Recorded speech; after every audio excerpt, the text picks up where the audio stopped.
संजीवनी एक ऐसा शो जिससे आपकी हेल्थ की चिंता है, जिसका सिर्फ एक ही मकसद है, आप हेल्दी रहें, फिट रहें। इसी तमन्ना के साथ हम पूरे हफ्ते लेकर आते हैं हेल्थ का खास शो संजीवनी, ताकि स्वस्थ रहें आप। नमस्कार, मैं हूं आपके साथ ज्योत्सना बेदी और मेरे साथ हैं विश्व प्रसिद्ध आयुर्वेदाचार्य डॉक्टर प्रताप चौहान। डॉक्टर साहब, बहुत स्वागत है आपका। शुक्रिया जी। सांस तेज चलना, गहरी सांस ना ले पाना, सांस लेने में परेशानी होना, ये कुछ ऐसी बातें हैं जिनका सामना कभी कभार सबको करना पड़ता है। लेकिन लंबे समय तक अगर ये चीजें ऐसे ही जारी रहती हैं तो ये आपके लिए ठीक नहीं है, आपके शरीर के लिए ठीक नहीं है। ऐसे में आपके लिए जानना जरूरी हो जाता है कि आखिर ऐसा हो क्यों रहा है और ये किन रोगों का संकेत है। इसके साथ ही संजीवनी टिप्स में हम जानेंगे पायरिया से दांतों को आप कैसे बचा सकते हैं। लेकिन आइए उससे पहले हम जान लेते हैं सांस लेने में तकलीफ आखिर क्यों होती है।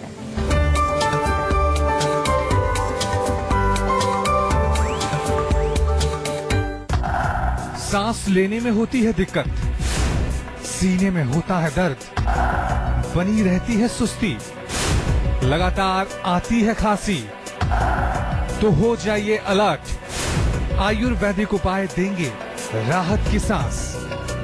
तो चलिए डॉक्टर साहब के साथ हम चर्चा की शुरुआत कर लेते हैं।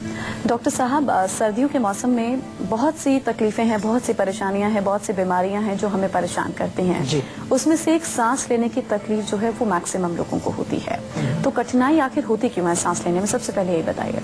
देखिए, ठंड का मौसम है तो सबसे पहले तो जिन लोगों को सांस लेने में तकलीफ होती है तो उसका मूल कारण हम मानते हैं कि उन लोगों की इम्यूनिटी थोड़ी कमजोर है। दूसरा, डेफिनेटली ड्राइनेस होता है, बाहरी वातावरण में ड्राइनेस होगा, नमी कम होगी, ह्यूमिडिटी कम होगी तो भी सांस थोड़ा सा तकलीफ के साथ आएगा। खास तौर से ऐसे पेशेंट जो ऑलरेडी अस्थमा के पेशेंट हैं या जो किसी प्रकार के जो फेफड़ों की बीमारी से पीड़ित हैं, उनके लिए विशेष रूप से ये प्रॉब्लम और ज्यादा बढ़ जाती है। और डेफिनेटली इसके अतिरिक्त पॉल्यूशन जो है वो एक बहुत बड़ा कारण है। आज के युग में हम देखें तो सर्दी के टाइम में खास तौर से आपको दिखता है कि स्मॉग पूरे चारों तरफ छाया रहता है, वातावरण में रहता है। या फिर कुछ ऐसे लोग हैं जो विशेष तौर पर ऐसे किसी इंडस्ट्री में काम करते हैं जैसे केमिकल्स का एक्सपोजर बहुत ज्यादा उनको हो, तो ऐसे लोगों को आमतौर पर ज्यादा श्वास की तकलीफ होती है, सांस खिंच के आता है। कभी कभार ये भी देखने को मिलता है कि जिन लोगों का हार्ट थोड़ा वीक होता है तो वो क्योंकि ब्लड की पंपिंग प्रॉपरली नहीं हो पाती है उसके कारण भी सांस खिंच करके आ सकता है। लेकिन वो तो किसी भी मौसम में उनको होगा। ठंड की वजह से जब हम बात कर रहे हैं तो ठंड के कारण मुख्य रूप से यही होते हैं कि सर्दी के मौसम में नमी कम होना, ड्राइनेस बढ़ना और इम्यूनिटी किसी आदमी की अगर कमजोर है उसके कारण उसको सांस खिंच कर आएगा। बिल्कुल, अगर छोटी छोटी तकलीफें हमें हो भी रही हैं डॉक्टर साहब तो हमें तुरंत डॉक्टर से कंसल्ट करने की जरूरत है, बजाय इसके हम अपनी छोटी छोटी दिक्कतों को नजरअंदाज करें। अच्छा, सांस की परेशानी हमें हो रही है डॉक्टर साहब, ये कौन कौन सी बीमारियों का संकेत है? बीमारियां इससे जो होंगी हमें आमतौर पर, या कौन कौन सी बीमारियों के साथ हमारा कनेक्शन हो सकता है, तो अगर जैसे कि जिसको नज़ला, जुकाम, खांसी, बलगम ऐसी बीमारी हो सकती है, इसके कारण सांस की तकलीफ जुड़ी रहेगी। कंजेशन यानी कि खास तौर से बलगम वाली खांसी हो, ब्रोंकाइटिस हो, टॉन्सिलाइटिस हो, सोर थ्रोट का प्रॉब्लम हो आपको, या ऐसा भी होता है मैंने देखा है कि यदि आपको बार बार कोई निमोनिया वगैरह होता रहता है या बचपन में शायद आपको निमोनिया का अटैक्स काफी आया, लंग्स अब वीक हो गए, इम्यूनिटी आपके फेफड़ों की कमजोर हो गई है, तो ऐसे रोगों से जो लोग पीड़ित होते हैं उनको सांस की तकलीफ होने के चांसेस ज्यादा रहते हैं। उसके साथ साथ कुछ ऐसे लोग होते हैं जिनका पेट खराब होता है, ऐसे भी मैंने देखे हैं पेशेंट काफी, जिनको के अजीर्ण होता है, इंडाइजेशन होता है और उसके कारण से आम बनता है उनके पेट में, म्यूकस बनता है, बलगम बनता है, ऐसा समझ लीजिए। तो वो भी कभी कभार नाक में, गले में, फेफड़ों में जाकर के हमारे जो एयर पैसेज को ब्लॉक करके और फिर सांस उसमें थोड़ा सा तकलीफ के साथ आता है, सांस आने में प्रॉब्लम होती है। तो ये बीमारियां हैं जो श्वास के साथ जुड़ी हुई। अच्छा डॉक्टर साहब, ये बताइए ऐसे कौन कौन से लक्षण हैं, सिम्टम्स हैं जिससे हम पता लगा सकें कि किसी को या खुद अपने को सांस की तकलीफ जी, देखिए, सांस की तकलीफ किसी को जब होगी तो पहला लक्षण तो यही होगा कि उसको सांस आने में कष्ट होगा, श्वास कष्ट या ब्रेथलेसनेस या डिफिकल्टी इन ब्रीदिंग उसको होगी। दूसरा एक लक्षण होता है, आमतौर पर थोड़ा सा वीजिंग साउंड आता है, इसको कहते हैं ना, थोड़ा घुर घुर की आवाज आती है चेस्ट में पेन हो सकता है, साथ में थोड़ी खांसी हो सकती है, थकान डेफिनेटली हो सकती है। थकान एक लक्षण है, क्योंकि सांस जब खिंच के आएगा थोड़ा बॉडी में वीकनेस रहेगी। कभी कभार ऐसा भी होता है कि बहुत बेचैनी रहती है, और बेचैनी खासतौर से रात को अगर रहेगी तो नींद अच्छी नहीं आएगी, प्रॉपर नींद आपको नहीं आएगी। उसकी वजह से डेफिनेटली ये लक्षण हैं जो हमारे सांस के साथ जुड़े हुए हैं। और इसके अतिरिक्त हमारी बॉडी के और जो धातु हैं और जो टिश्यूज हैं उनमें भी धातु क्षय जिसको हम कहते हैं, वो भी एक लक्षण आमतौर पर देखने को मिलेगा। भूख थोड़ी कम लगेगी, कभी कभार नौसिया यानी कि वॉमिटिंग जैसी सेंसेशन भी हो सकती है। तो ये तमाम लक्षण यदि आपको होते हैं तो घबराने की जरूरत नहीं है। ये संकेत तो है कि आपको सांस की तकलीफ है या आने वाली है, लेकिन घबराना इसलिए नहीं है क्योंकि हम आपके साथ हैं। जीवा की आयुर्वेदिक डॉक्टर्स की टीम पूरी आपके साथ है। तो चलिए, अब बारी है आज की संजीवनी की, जिसमें डॉक्टर चौहान आपको बताने वाले हैं कि सांस की परेशानी से आप राहत कैसे पा सकते हैं। बताइए डॉक्टर साहब, क्या करें? देखिए, सांस का अगर तकलीफ है, आपको सांस खिंच के आ रहा है, कंजेशन है, तो एक छोटा सा नुस्खा है, बहुत कारगर है, बढ़िया काम करता है। थोड़ा सा अजवाइन ले लीजिए, 2-3 लौंग ले लीजिए, 2-3 काली मिर्च, 2-3 तुलसी के पत्ते, और इनको एक कप में डाल करके उबाल दीजिए अच्छी तरह से। और उबाल करके उसको थोड़ा सा छान के गरम गरम पी लीजिए, उसमें थोड़ा शहद मिला लीजिए, आपको तुरंत लाभ होगा। चेस्ट में थोड़ा सा गरम सरसों का तेल मालिश करें, उससे थोड़ा सा रिलीफ मिलेगा, आपको कंजेशन नहीं होगा। सौंठ, काली मिर्च, पिपली, ये तीनों चीजें बहुत कारगर हैं। इनको बराबर बराबर लेके मिक्स करके चूर्ण बना करके, और ये जो चूर्ण है सुबह शाम 1-1 चम्मच सेवन शुरू करें। इसके अतिरिक्त जो है 2-3 लहसुन की कली लें, छिलका उतार के छोटा छोटा काटें, 1 कप दूध में बॉयल कर लीजिए अच्छी तरह, थोड़ी हल्दी भी डालो उसमें। ये जो गार्लिक मिल्क बनता है आपका हल्दी वाला, ये बहुत बढ़िया काम करता है। अंदर से जो आपको ताकत भी देता है, अंदर से जो ड्राइनेस हो जाती है, कई बार खुश्की हो जाती है, उसको भी दूर करता है। सहजन जो होता है, सहजन की फली होती है, उसकी जो आप सब्जी बनाते हैं, उसके पत्ते यदि मिल जाएं, उसके पत्तों का काढ़ा बना करके भी पिया जाता है। और स्टीम करने से भी फायदा मिलता है। कई बार आपने देखा होगा, बहुत ज्यादा कंजेशन जब हो तो थोड़ा सा पानी गर्म करके आप भाप लें, तो उससे भी थोड़ा टेम्परेरी रिलीफ मिलता है। और डेफिनेटली श्वास रोग हो या फेफड़ों का कोई रोग हो, रेस्पिरेटरी सिस्टम का, तो जीवा च्यवनप्राश तो आज ही मंगा लीजिए आप।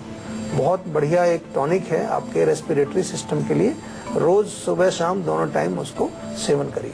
अच्छा डॉक्टर साहब, सर्दी में तो खैर सांस की परेशानी बहुत आम बात है, कैसे इससे हम बचाव कर सकते हैं इस परेशानी से? देखिए, बचाव करने के लिए सबसे पहले तो जो मौसम है उसके अनुसार आपको अपना खान पान, अपना लाइफस्टाइल, कपड़े गर्म पहनने, गर्म पानी, मैं बार बार कहता हूँ आपको, गर्म पानी आप पीना शुरू करिए, आपको बहुत फायदा होगा। सर्दियों में तो खास तौर से गर्म पानी ही पीना चाहिए आपको। तो ये चीजें जो है छोटी छोटी करें। थोड़ा सा प्राणायाम यदि आप करेंगे, प्राणायाम जो हमारे फेफड़ों को जो है स्वच्छ भी करता है, उनको शक्ति भी देता है। लाइट एक्सरसाइज करें, ज्यादा हैवी एक्सरसाइज जो सांस के रोगी हैं उनको नहीं बताते हैं, लेकिन लाइट को स्ट्रेचिंग वगैरह, योगासन वगैरह डेफिनेटली कर सकते हैं। और मोस्ट इम्पोर्टेंट है कि आपको डाइट का ध्यान रखना है। ऐसी चीजें नहीं खाएं जो बलगम बनाने वाली है, जो कंजेशन पैदा करेंगी, जो आपके फेफड़ों को और कमजोर करेंगी। स्मोकिंग ना करें, तंबाकू का सेवन ना करें, अल्कोहल का सेवन ना करें, और तली चीजों का, चिकनाई जिसमें बहुत ज्यादा है, ऑयली, ग्रीजी, ऐसी चीजों का सेवन नहीं करना है। तो इससे आप बिल्कुल अपने आप को बचा सकते हैं। प्रिकॉशन ये बहुत अच्छी हैं, इनको पालन करिए। और च्यवनप्राश तो मैंने आपको बताया ही है, च्यवनप्राश खाएंगे तो आपके फेफड़े मजबूत रहेंगे। हरिद्वार से मुकेश जुड़े हैं, पूछे क्या पूछना चाहते हैं मुकेश? नमस्कार डॉक्टर। नमस्कार जी। डॉक्टर, मेरे ना पिछले 5-6 सालों से बार बार जब भी मौसम चेंज होता है बहुत जुकाम हो जाता है। अच्छा, मौसम चेंज में होता है? अभी भी नाक मेरा बंद है, कानों में आवाज आती है जैसे सीटियां बज रही होती हैं जी।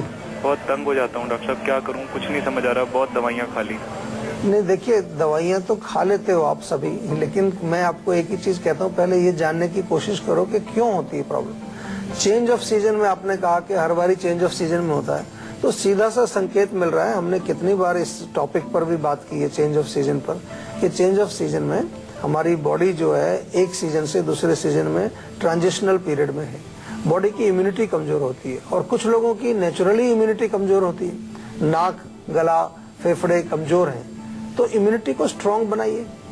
और खास तौर से जब नेक्स्ट सीजन चेंज आएगा तो पहले ही 4-6 हफ्ते पहले ही थोड़ा सतर्क हो जाइए। उसमें करना क्या है, छोटी सी चीज है, अगर केवल सौंठ का चूर्ण भी खाना शुरू कर देंगे, अभी भी शुरू कर सकते हैं, उससे भी आपको रिलीफ दिखेगा। थोड़ा सा बलगम को, कफ को नष्ट करता है, सौंठ जो है वो कफ को नष्ट करता है। या सौंठ, काली मिर्च, पिपली, तीनों को बराबर बराबर मिला करके चूर्ण बना लीजिए। त्रिकटु चूर्ण इसको आयुर्वेद में हम कहते हैं। ये भी आपको फायदा पहुंचाएगा। ऑफ कोर्स च्यवनप्राश बहुत बढ़िया है इम्यूनिटी बढ़ाने के लिए, च्यवनप्राश का सेवन आप कर सकते हैं। और यदि कोई और इसमें कारण अगर दिखेगा, जैसा कि हम आपको बताते हैं, हो सकता है कि आपका डाइजेस्टिव सिस्टम कमजोर हो। बहुत सारे लोगों में मैंने देखा है कि उनका पाचन जो है वो ठीक नहीं है, इसलिए उनको जुकाम, नाक बंद, बलगम ये सब रहता है। फरीदाबाद से इस समय हमारी दर्शक प्रियंका जुड़ गई हैं, इनसे बात करते हैं। जी प्रियंका, आप पूछ सकती हैं डॉक्टर साहब से, क्या पूछना चाहती हैं? जी सर, मैं जानना चाहती हूँ कि मेरे ठंडियों में हेयर फॉल की प्रॉब्लम ज्यादा ही हो जाती है। बाल अच्छा। जी, बाल बहुत झड़ने लग जाते हैं। अच्छा, उसमें डेंड्रफ होता है क्या हाँ आपको? उसमें डेंड्रफ होता है क्या हाँ आपको? जी, डैंड्रफ भी होता है। अच्छा। और देखिए सर्दी के हाँ बताइए, और क्या कह रहे हैं? उसकी वजह से सर में भी पेन होता है। अच्छा, जैसा मैंने बताया कि सर्दी के मौसम में जो है थोड़ी खुश्की होती है, ड्राइनेस होती है, हवा में भी आपने देखा होगा कि नमी कम होती है, ह्यूमिडिटी कम होती है। उसके कारण कई तरह की चीजें, जैसे स्कैल्प में डेंड्रफ बनना या त्वचा में खुश्की आना, कई बार रैशेज वगैरह होना, ये सब चीजें होती हैं। लेकिन आपको करना क्या है कि सबसे पहले आपको देखना है रूट कॉज क्या है। ड्राइनेस अगर है वहां पर तो ऑयलिंग बहुत जरूरी है। और अगर आपको कोई इन्फेक्शन वहां नजर आता है, इसी प्रकार का वहां पर जो है कुछ पपड़ी जम गई है या खारिश खुजली हो गई है, तो दोनों चीजों के लिए एक मिक्सचर बहुत बढ़िया है। नींबू का रस लीजिए और उसको नारियल के तेल में बराबर मात्रा में मिला लीजिए दोनों को, और ये जो मिक्सचर बन जाता है आपका, इससे थोड़ा सा जेंटल मसाज अच्छी तरह से अपने बालों के रूट्स में पूरी स्कैल्प के अंदर तेल लगाइए, जिससे कि वहां से डेंड्रफ भी नष्ट होगा आपका, प्लस जो है आपको कोई किसी प्रकार की वहां पर खुश्की भी नहीं रहेगी, क्योंकि ऑयल आप लगा रहे हैं। और जीवा में नीम का शैम्पू हमारा बहुत बढ़िया काम करता है, सर्दियों के लिए बहुत अच्छा है। खास तौर से जिन लोगों को रूसी, डेंड्रफ की प्रॉब्लम है, they can use it normally every day भी यूज कर सकते हैं, सप्ताह में 2-3 बार उसको यूज कर सकते हैं, काफी इफेक्टिव है। और इसके अतिरिक्त जो है, जैसा हम बार बार आपको बताते हैं कि इंटरनल भी आपको थोड़ा ध्यान रखना चाहिए। बहुत ज्यादा ड्राई, क्रंची, क्रिस्पी, ठंडी चीजों का सेवन ना करें। और हमारी अगली दर्शक आयशा जुड़ी हैं पश्चिम बंगाल से, इनसे हम बात करते हैं। पूछ सकते हैं, आप क्या पूछना चाहते हैं? नमस्कार डॉक्टर। नमस्कार जी। हाँ जी, वो एक्चुअली मुझे चिकनगुनिया हुआ था, तो अभी तक ठीक नहीं हो रहा, तो उसमें जो पेन वगैरह अभी भी होता है कंटिन्यूअसली। अच्छा, देखिए जो पेन है चिकनगुनिया का, नॉर्मली होता क्या है कि फीवर उतर जाता है, लेकिन दर्द कई लोगों को 2-4 दिन, कुछ को 2-4 हफ्ते तक भी रहता है, कुछ को 2-4 महीने भी रहता है। ऐसा इस रोग का एक मैंने देखा है, इसका ट्रेंड इस तरह का है। तो जल्दी से जल्दी पेन को खत्म करने के लिए होता क्या है कि बुखार उतरा तो फिर हम उसको छोड़ देते हैं, दवाई हमें कुछ करनी नहीं है, हम सोचते हैं ठीक हो गए। लेकिन जो पेन है बॉडी में, या जो उसका जो बुखार के बाद कुछ टॉक्सिन्स हमारी बॉडी में रह गए हैं, उनको थोड़ा सा क्लीन अप करने की जरूरत है। उसके लिए हमारे यहाँ आयुर्वेद में बहुत अच्छी औषधियां हैं, वो आप जरूर हमारे यहाँ से फोन करके डॉक्टर से बात करके मंगाइए। लेकिन अभी जो घर पे क्या कर सकते हैं आप जो है 1 कप पानी में 2-3 लौंग डालिए, 2-3 काली मिर्च, 3-4 तुलसी के पत्ते, ये उबाल करके अच्छी तरह से, और ये पानी गरम गरम सुबह भी पीना है और शाम को भी पीना है। बहुत बढ़िया रिजल्ट मिलता है इससे, आपको पहले दिन से फर्क पड़ना शुरू हो जाएगा। थोड़ा सा तेल की मालिश भी करें जॉइंट्स में, जहाँ कहीं भी आपको पेन है, तिल का तेल, सरसों का तेल हल्का सा गर्म करके उसको जेंटल मसाज करिए, जिससे कि वहाँ किसी प्रकार की अकड़ाहट या स्टिफनेस होगी वो चली जाएगी, लुब्रिकेशन होगा तो वहाँ से थोड़ी सी ड्राइनेस भी चली जाएगी और दर्द में आपको काफी रिलीफ मिलेगा। लेकिन जैसा मैंने कहा कि इसके साथ साथ हमें ये जरूर याद रखना है कि कोई भी रोग जब हमें आता है तो उसको हमें जड़ से ठीक करने के लिए कुछ ना कुछ आयुर्वेद में जरूर लेना चाहिए, क्योंकि आपने टेबलेट ली, बुखार उतर गया, लेकिन जो टॉक्सिन्स है बॉडी के वो अभी साफ नहीं हुआ। चंडीगढ़ से पीयूष जुड़े हैं। जी पीयूष जी, पूछिए क्या पूछना चाहते हैं? हाँ जी डॉक्टर साहब। जी नमस्कार। कैसे हैं सर? बहुत बढ़िया, आप कैसे हैं? बस एकदम बढ़िया सर। सर आपसे एक रिक्वेस्ट भी करनी थी और एक चीज पूछनी थी सर। रिक्वेस्ट पहले ये है कि सर मैं आपके क्लिनिक पे आया हूँ और सर बहुत रश था तो आपसे मुलाकात नहीं हो पाई, तो अच्छा। मेरे को बड़ा अफसोस है सर इस बात का कि आपसे मुलाकात नहीं हो पाई, और मैं उम्मीद करूंगा सर जल्दी आपसे मुलाकात हो। चलो, मैं क्योंकि मैं फरीदाबाद में रहता हूँ, हाँ मैं जी। क्लिनिक्स पर जाता नहीं, तो अभी आपकी बात तो हो ही रही है। बताइए क्या पूछना है। पूछना ये था कि मेरे को ना डॉक्टर ने पंचकर्मा के लिए बोला था, जी। तो मेरे ना घुटनों में रेगुलर पेन वगैरह बना रहता है। अच्छा अच्छा। तो सर वो बताइए कि पंचकर्मा मतलब कैसे मेरे हेल्प करेगा इस चीज में। देखिए, पंचकर्म जो है वो आयुर्वेद की एक स्पेशलाइज्ड एक चिकित्सा प्रणाली है, एक स्पेशलाइज्ड ट्रीटमेंट्स हैं, जिसमें हम आमतौर पर जो है जो बॉडी में जो रूट कॉजेज हैं उनको बॉडी से बाहर निकालते हैं। सिंपल भाषा में ये समझने वाली बात यह है कि एक तरह से elimination of toxins from the body. जो भी इंक्रीज्ड दोष हैं उस शरीर के अंदर या टॉक्सिन्स हैं, उनको बाहर निकाल दिया जाता है। कई प्रकार की इसमें हम क्रियाएं यूज करते हैं। वमन है, विरेचन है, एनिमास देते हैं, बस्ती जिसको बोलते हैं, नस्से देते हैं, रक्त मोक्षण करते हैं। कई तरह की ये हमारी स्पेशलाइज्ड ट्रीटमेंट्स हैं आयुर्वेद में। तो इनके लिए आपको एक स्पेशल कंसल्टेशन चाहिए डॉक्टर के साथ, और जो इंडोर फैसिलिटी आमतौर पर ये होती है जहां पर आपको इंडोर रहना पड़ता है। कुछ ट्रीटमेंट्स आउटडोर रह करके भी आप करा सकते हैं, जिसमें आप घर से आएं, ट्रीटमेंट लेके वापस चले जाएं, ऐसा भी पॉसिबल है। लेकिन हम एडवाइज ये करते हैं कि अगर आप इंडोर रहें तो उसमें फिर हम आपको डाइट, लाइफस्टाइल, उसके साथ कुछ और योगासन वगैरह भी हम आपको कराते हैं। तो उसके लिए आप हमारे यहाँ फोन करके और अच्छी तरह से जानकारी लें और हमारे सेंटर में आप आएँ फरीदाबाद में, तो हम जरूर डेफिनेटली आपको जो है आपका जो भी रोग है उसके अनुसार आपको पूरा एक प्लान बना करके आपकी चिकित्सा करेंगे। तो अगर आप लोग भी अपनी सेहत से जुड़ी समस्याओं का समाधान चाहते हैं तो आप हमारे नंबर 0129404040 पर कॉल कर अपना नंबर रजिस्टर करवा सकते हैं। उसके बाद डॉक्टर चौहान के पैनल के डॉक्टर आपको खुद फोन कर आपकी सेहत से जुड़ी समस्याओं को सुलझाएंगे।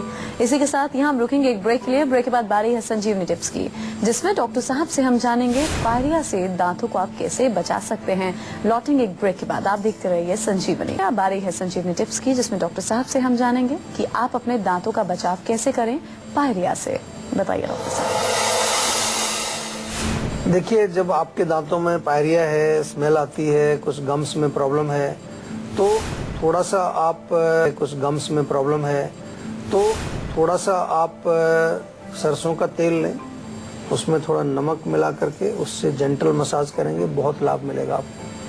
अमरूद के पत्ते अगर मिल जाएं तो उनको थोड़ा सा चबा करके आप उसका थोड़ा रस चूसें, उससे रिलीफ मिलेगा। नहीं तो लौंग तो आपके घर में होगी, लौंग जो है 1 या 2 लौंग अपनी पॉकेट में रखें, दिन में एक बार उसको थोड़ा मुंह में डालें, चबाएं, थोड़ा सा उसका रस अंदर जाता रहेगा, उससे लाभ मिलेगा। अनार यदि आप खाते हैं तो अनार का छिलका फेंकिए मत, उसको सुखा लीजिए, उसका चूर्ण बना करके उसमें थोड़ा नमक मिला करके आपका मंजन बन जाता है, उससे भी आपका पायरिया ठीक होता है। और ऑफ कोर्स पायरिया के लिए बहुत अच्छा रहेगा आपके लिए कि यदि प्रॉपर हाइजीन आपकी अपने दांतों की रहे, उसको साफ सफाई रखें, या बबूल की दातुन कर सकते हैं आप, या बबूल की छाल थोड़ी लेके उसको चबा सकते हैं। नीम की दातुन करने से भी आपको काफी फायदा मिलेगा। चलिए, शुक्रिया डॉक्टर साहब इस खास जानकारी के लिए। Thank you.